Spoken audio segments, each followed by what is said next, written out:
আসসালামু আলাইকুম সবাইকে, welcome back to my channel Evan's mom কিচেনে সবাইকে স্বাগতম। আজকে আমি আপনাদের সবাইকে হাঁস ভুনার রেসিপি শেয়ার করব।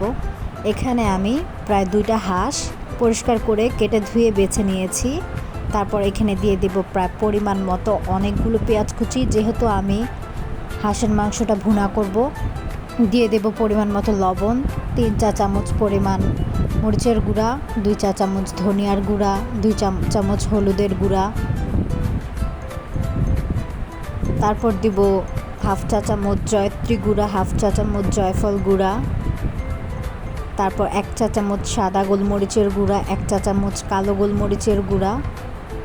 দিয়ে দেব 1 চা চামচ গরম মশলার গুঁড়া।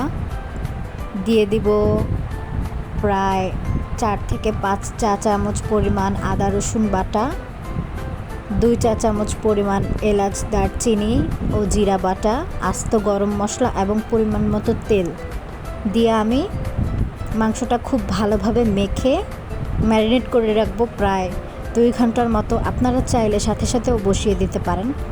তারপরে আমি চুলায় বসিয়ে দিয়ে রান্না করে নেব কিছুক্ষণ। কোনো প্রকার পানি আমি এখন অ্যাড করব না। তারপর আবার ঢাকনা দিয়ে ঢেকে দেব।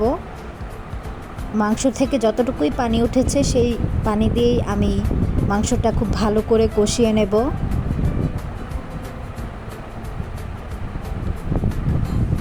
মাংসটা খুব ভালো করে কষানো হয়ে গেলে এখন আমি দিয়ে দেব পরিমাণ মতো গরম পানি।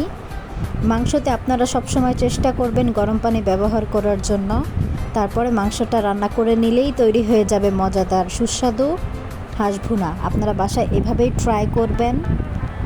এই রেসিপিটা একবার খেলেই আপনারা বুঝতে পারবেন যে কতটা সুস্বাদু। ধন্যবাদ সবাইকে।